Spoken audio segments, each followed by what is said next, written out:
Esa información, les digo, vino a través de de uno de los miembros de los querellantes, que a su vez se la dio un agente diplomático que está acreditado en nuestro país, y le dijo: tenemos una información de que por ese fallo se pagaron 1.8 millones de dólares y que un magistrado de la Corte Suprema de Justicia fue el enlace.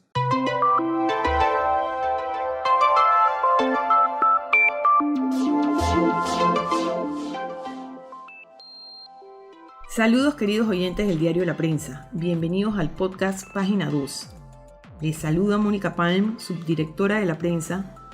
Estoy en compañía de Juan Manuel Díaz, periodista veterano de este diario en temas judiciales, a quien he pedido que me acompañe porque hoy vamos a tratar la sentencia del tribunal que declaró no culpable a Ricardo Martinelli por la comisión de 4 delitos en el caso ordinariamente conocido como pinchazos. Tenemos como invitado a Carlos Herrera Delegado, abogado del médico Mauro Zúñiga, quien además de víctima se constituyó como querellante coadyuvante, es decir, que se adhirió a la acusación de la Fiscalía. Carlos y Juan Manuel, ustedes coincidirán en que esta sentencia tiene muy dividida y confundida a la población. Aquí hemos leído el fallo los tres y hemos podido apreciar que se hace una relación de las pruebas en las que pareciera que quisieran castigar al testigo protegido, a quien ya mencionan directamente por su nombre y apellido, y a víctimas como el doctor Zúñiga, porque no presentó una denuncia en el momento mismo en que se percató que era espiado por agentes del Consejo de Seguridad.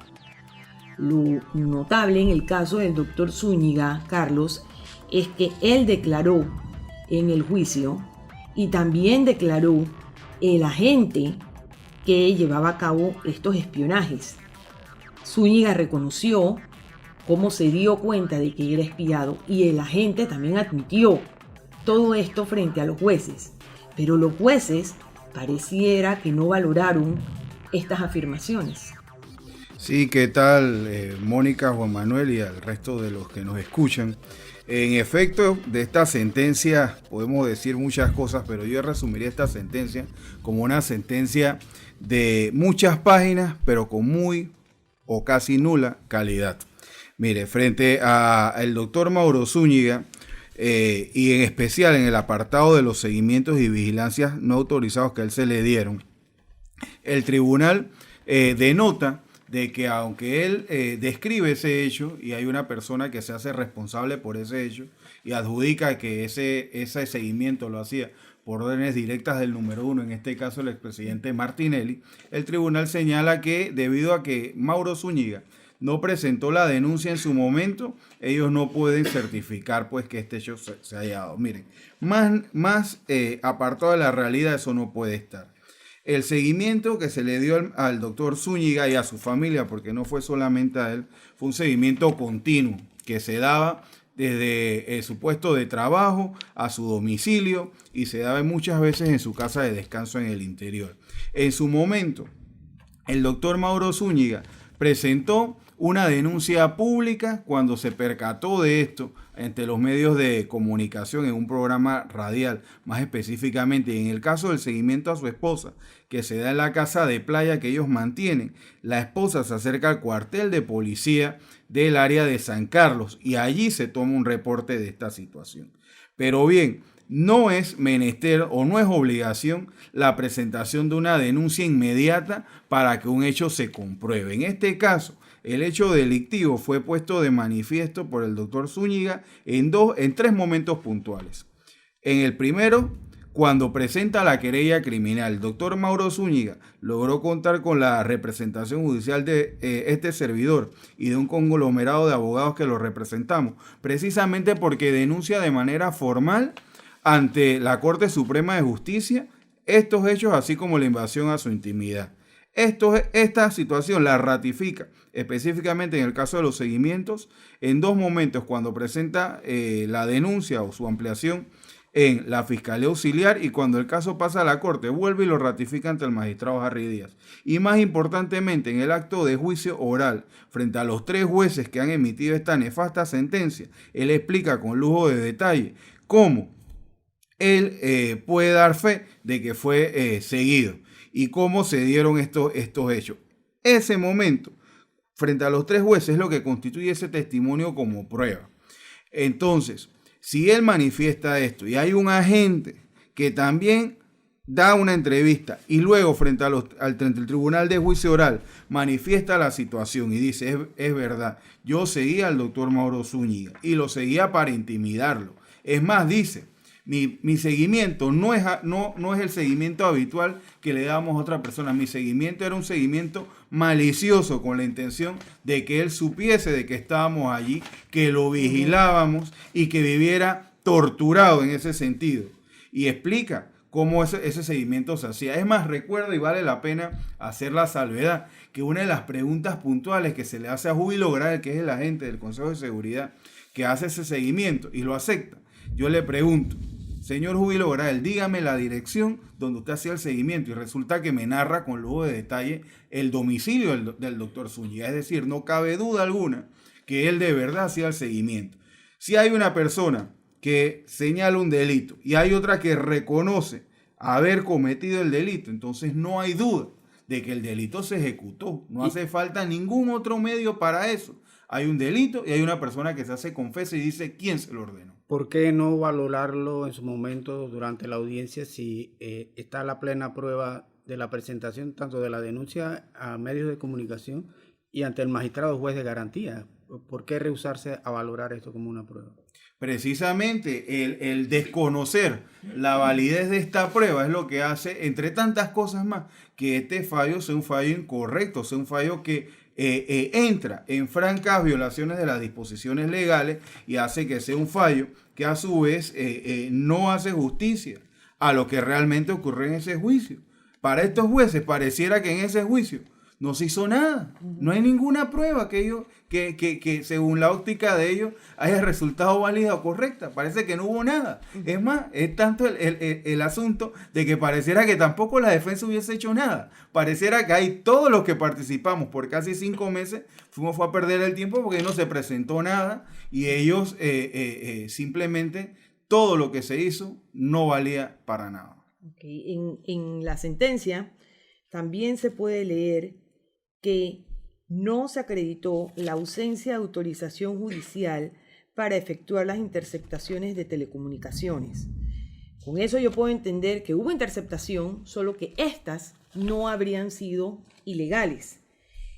Me queda la duda de si había una certificación de la Sala Segunda de lo Penal respecto a la autorización de estas interceptaciones, y eso había sido aceptado como prueba en la fase intermedia del proceso.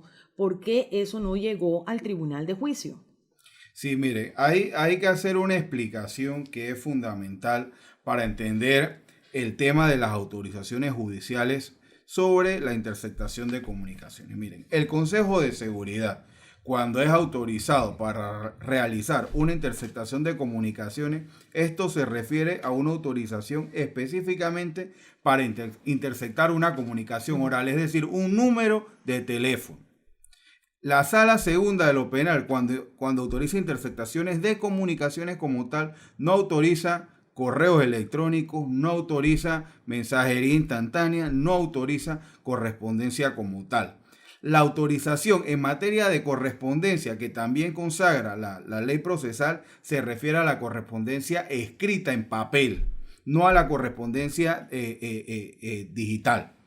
Entonces, de salida, más allá del tema de los audios, de salida no hay ninguna posibilidad de que haya una autorización para incautar correspondencia de mensajería o de correo electrónico. Número 1. Número 2.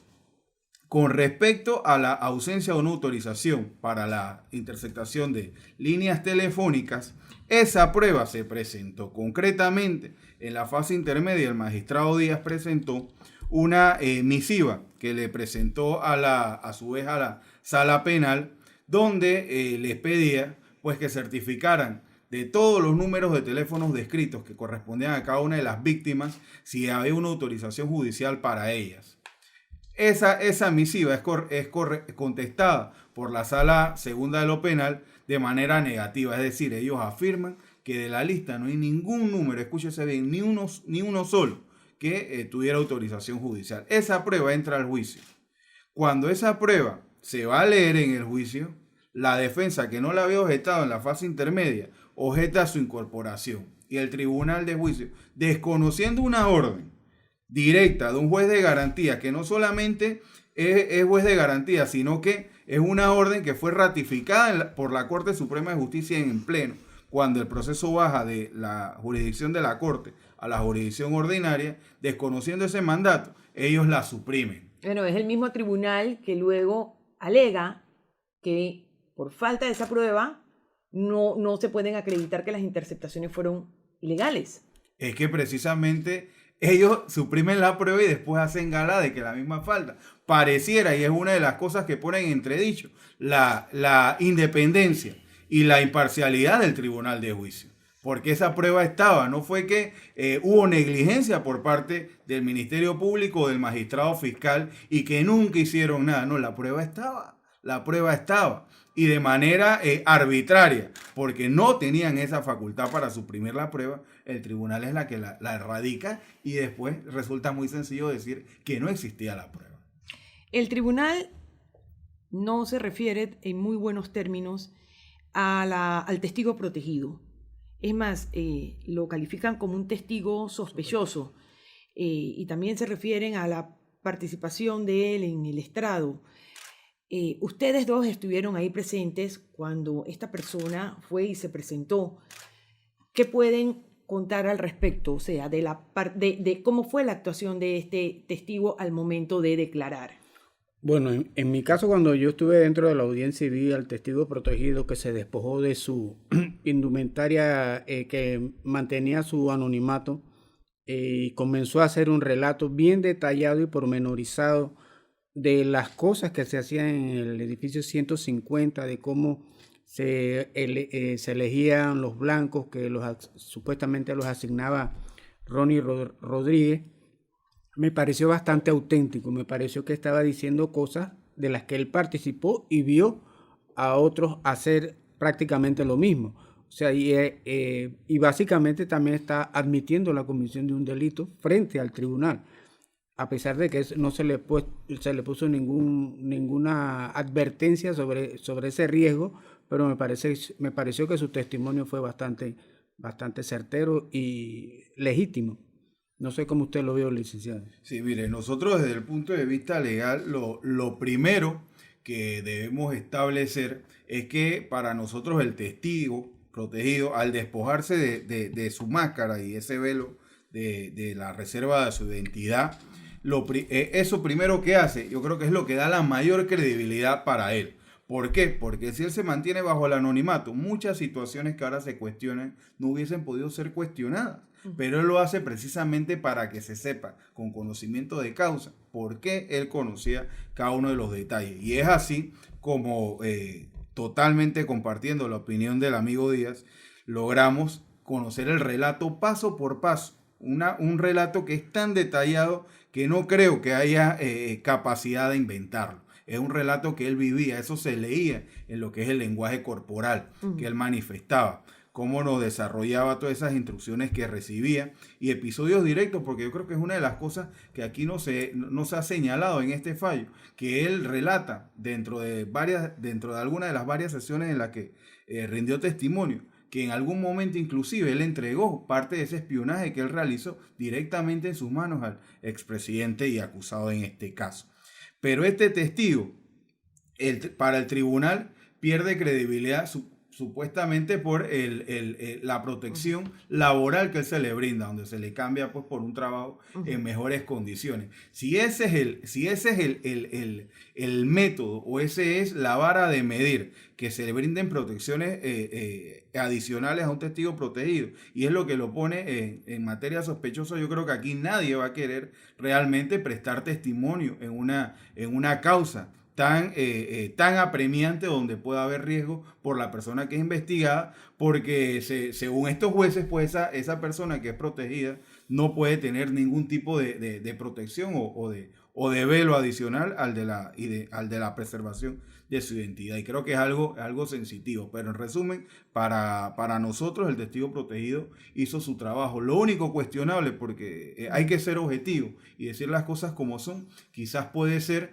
que él nunca quiso revelar pues cómo se dio ese procedimiento de su licencia, quién la firmó y demás, que definitivamente somos convencidos que él debe tener esa noción de quién fue y cómo fue. Y además, licenciado, hubo cierta confusión también en el momento en que Rolando López, exdirector del Consejo de Seguridad Nacional, va a declarar, llamado por el querellante. Y Rolando López tenía una versión un poco distinta a la que tenía el testigo protegido en relación a por qué en los correos electrónicos aparecía el nombre de Rolando López en la casilla de propiedades. Sí, mire, ese es una contradicción que hay entre el testigo protegido y el señor Rolando López, que es evidente y que no podemos dejar desapercibida. Para nosotros esa explicación, frente a las dos versiones que hay, la que se nos hace más consona definitivamente por el hallazgo digital es la versión del señor Rolando López, que la computadora de él fue la que se utilizó para obtener estos correos.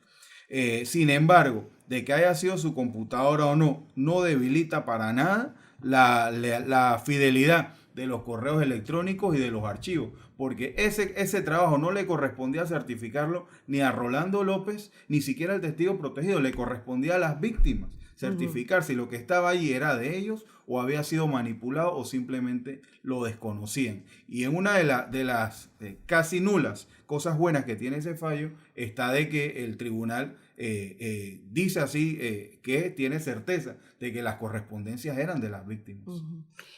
Licenciado, también ahí hay un punto en que el Tribunal de Juicio menciona que una de las funcionarias del Consejo de Seguridad, al declarar, relató que el testigo protegido le dijo a ella que estaba siendo presionado, y ellos toman ese punto también como referencia para desarrollarlo en la sentencia que favoreció al presidente Martinelli. ¿Qué valoración hace usted de este? Sí, ese aspecto de las supuestas presiones, de las supuestas torturas, porque ese fue uno de los términos que utilizó el Tribunal de Juicio, es un punto que, si bien es cierto, sale del testimonio de esta funcionaria del Consejo, es un punto que hay que revisar y confrontar frente a otras pruebas. Porque si desfilaron no solamente el testigo protegido, sino alrededor de 6 o 7 funcionarios adicionales del Consejo de Seguridad, y ninguno manifiesta presiones, ¿cómo yo, poniendo eso en una balanza, voy a darle mayor credibilidad a un solo testimonio? Eso en derecho pues no es algo correspondiente. En derecho tú tienes que valorar todos los testimonios y ver qué pesa más. Si la persona que supuestamente fue torturada te está diciendo que no, que lo hace bajo la gravedad de juramento y que se quita hasta la máscara para revelar su identidad, tiene mayor peso frente a una persona que dice presiones, pero que jamás tampoco pudo explicar cuáles fueron las presiones. Digo, él me dijo que estaba presionado, pero bueno, ¿qué le estaban haciendo? ¿Qué viste? No pudo jamás identificar que hubo un acto en su presencia de presión. Yo creo que ese es un error garrafal de este fallo. Y es tan garrafal que comparado con otros testimonios donde nos dice que hay contradicción frente a lo que declararon en algún momento los testigos, tanto en el juicio como en las entrevistas previas al juicio, frente a lo que terminan diciendo estos testigos que refieren tortura, yo creo que ahí es importante también ver algo. ¿Cómo tú no le das credibilidad a un testigo porque te cambió una cosa entre la entrevista y el juicio, y le das mayor credibilidad a un testigo, que fue el caso de la señora Quintero, que refiere a la tortura, que dijo algo totalmente distinto en su entrevista inicial? Es decir, alguien que te cambie una cosa no tiene credibilidad, pero sí tiene credibilidad alguien que te dice diametralmente lo opuesto a lo que había dicho en primer lugar. O sea, es algo que despierta mucha suspicacia y es algo que nos tiene realmente enfadados, porque ese es el sentir de la querella con este fallo. No puede un tribunal de juicio desconocer un testimonio por una contradicción y desconocer y conocer un testimonio, darle valor a un testimonio que se contradice en más de 10 o 20 puntos. Lo mismo también ocurre un poco con la participación del perito Luis Rivera Calle, que aunque es cierto que este perito advirtió de que algunas de las carpetillas tenían el sello roto, este mismo perito en el juicio le dijo a los jueces que él reconocía el volcado de ese material.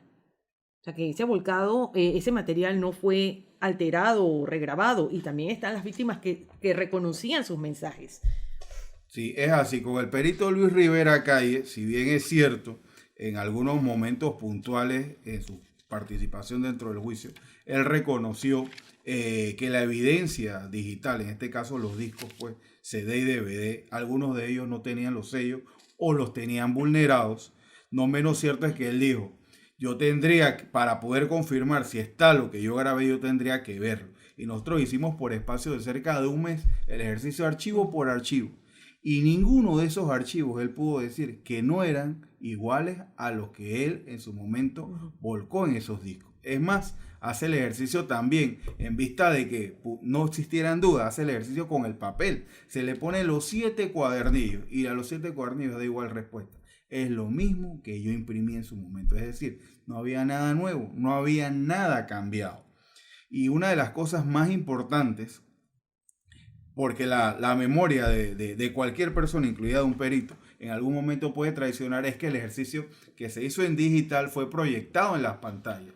Los jueces pudieron ver, los 3 jueces pudieron ver las fechas, y todas las fechas de esos archivos, de cada uno, correspondía a la fecha del volcado. No había nada de 2016, 2017, 2018 o 2019 que hubiese sido implantado ahí. No existía. Pero eso no parece haber sido valorado por los 3 jueces. Bueno, para ellos todo se queda en que hubo una advertencia de un sello roto y que no había cadena de custodia, ignorando que el protocolo de cadena de custodia, que inclusive en el alegato que advirtió este servidor en el juicio, mostré físicamente el manual, decía que ese manual hacía la cadena de custodia obligatoria a partir de agosto de 2015. Y las pruebas que fueron recopiladas por este perito, todas fueron en el periodo de agosto a septiembre y octubre de 2014. Es decir, que no había la obligatoriedad de una cadena de custodia. Licenciado, también quería resaltar el punto del fallo en donde los jueces señalan que tal vez no se pudo tener certeza, o que las víctimas no pudieron tener certeza de reconocer que esos correos eran suyos, porque no se pudo determinar su procedencia, porque la fiscalía no practicó ningún análisis ni a las computadoras ni a los teléfonos. Esa parte también me quedó en duda, porque si las víctimas los están reconociendo, ellos certifican que es suyo, ¿cómo el tribunal puede decir entonces que hay una duda de la procedencia de esos correos? Es otro, Juan Manuel, y disculpa que me ría, es otro de los errores que no son garrafales, son ridículos por parte de los jueces del Tribunal de Juicio. ¿Por qué? Porque ellos dicen que al no haberse realizado ejercicios sobre los computadores, los tablets, los celulares de las víctimas, no puede certificarse la autenticidad o la legitimidad de la documentación. Bueno, es que el papel de la víctima antes de subirse a ese estrado es juramentarse. Y ese juramento que acarrea sentencias o procesos penales, si se comprueba que lo que se dice es mentira, es lo que hace que todo lo que diga el testigo tenga fe. Y los testigos todos manifestaron allí la autenticidad de sus documentos. Y es que es algo esencial y fundamental. Si tú escribes una carta, distinguida señorita Pal y amigo Díaz, si ustedes escriben una carta, ustedes están en capacidad de reconocerla, no necesitan hacer una confrontación con nada. Ustedes conocen su estilo de escritura, si es algo digital al menos, rasgos característicos de los correos que ustedes envían, de las correspondencias que ustedes envían. No necesitan hacer ningún cotejo adicional. Yo no conozco ninguna víctima que haya ido a ese juicio y haya dicho que algo de lo que se proyectó en pantalla o se le enseñó en papel no fuera de su propiedad. Eso no pasó allí. Así que no hacían falta ejercicios adicionales. Para nada hacían falta ejercicios adicionales. Entre los recursos que está presentando la Fiscalía y los querellantes está la solicitud de anulación. Si por casualidad esa anulación es acogida y el juicio se repite, ¿ustedes trabajarían nuevamente con las mismas pruebas, los mismos testimonios, las mismas declaraciones? Sí. Bueno, nosotros, por nosotros no me refiero solamente a los querellantes, sino al Ministerio Público, el cual pues es un ente que apoyamos en esta causa, por ser querellantes coadyuvantes. Estamos ciertamente impetrando los dos recursos, tanto casación como anulación, pero la anulación que estamos presentando es una anulación que técnicamente se conoce como anulación con causales concurrentes de casación. ¿Qué quiere decir esto? Que son causales que son común con el recurso de casación y que van orientadas a que la sala segunda de la Corte, que es la que vería estos recursos, ambos recursos por la especialidad esta de la concurrencia, dé un fallo que revoque la sentencia y que sea de carácter condenatorio. Es decir, nosotros estamos buscando un reemplazo directo de la condena absolutoria de la sentencia absolutoria por una sentencia condenatoria, porque sentimos que los elementos ya están, que ya obran dentro del proceso, que en el juicio oral pudimos probar los puntos fundamentales para una condena. Sin embargo, es una potestad de la Corte cuando resuelva estos recursos, entre otras cosas, si para ellos no está tan claro como para nosotros sí lo está, ordenar la repetición del juicio, anular el anterior y que el juicio se repita. Si esta es la circunstancia, definitivamente nosotros estamos atados, por decirlo así, a lo que fue discutido en fase intermedia. No pudiéramos agregar ni quitar ninguna de las pruebas que ya fueron admitidas. Okay. Salvo que surgiera una prueba extraordinaria que llevaría a otro procedimiento. Pero en principio repetiríamos el juicio con los mismos testigos, los mismos documentos y los mismos querellantes y fiscales que estuvimos en el primer juicio. Hemos escuchado que por lo menos 2 abogados del grupo de la acusación, me refiero a su padre, Carlos Herrera Morán, y al señor Michel Doins, los dos se han referido a que el día 9 de agosto, que fue cuando el tribunal dio a conocer que la sentencia era de no culpable. Ese día se celebró una reunión en la que a ustedes se les comunicó que había información de que se repartió 1.8 millones de dólares precisamente para que el fallo fuera con ese resultado. Sí, esa es una información que nosotros en efecto, y yo confirmo aquí en este medio que en efecto recibimos ese día fatídico 9 de agosto de 2018 y la recibimos desde tempranas horas de la mañana. Esa información, les digo, vino a través de uno de los miembros de los querellantes, que a su vez se la dio un agente diplomático que está acreditado en nuestro país, y le dijo: tenemos una información de que por ese fallo se pagaron 1.8 millones de dólares y que un magistrado de la Corte Suprema de Justicia fue el enlace. Nos dijo este miembro de los querellantes que esta información se la habían confirmado otras fuentes y que inclusive después del 9 de agosto también fueron confirmados con otros agentes diplomáticos, porque los diplomáticos en Panamá se reúnen y se las confirmaron. Y frente a esta información nosotros estamos haciendo las averiguaciones. ¿Por qué? Porque es una acusación muy, muy seria y es una acusación que definitivamente merece una denuncia. Pero una denuncia por la calidad de las partes, incluida un magistrado de la Corte, que es lo que se nos menciona, requiere esa bendita, por no decir maldita, prueba idónea, que es lo que hace que se pueda abrir una investigación. Como no tenemos a día de hoy la prueba idónea todavía para poder presentar la denuncia, estamos con cautela buscando esa prueba para poder presentar la denuncia. Pero es una información que les puedo confirmar, se nos dijo y que horas después del 9 de agosto se materializó. Es más, a fecha de hoy tenemos entendido que uno de los jueces se presentó el día 26 de agosto en un carro nuevo. Y hasta allí lo dejo, porque estamos averiguando. Ok, bueno, siendo así, les agradezco muchísimo la participación. A los oyentes, este fue el podcast Página 2 del Diario La Prensa. Se despide Mónica Palm, Juan Manuel Díaz y Carlos Herrera, delegado, con Miguel López en la producción. Muchísimas gracias.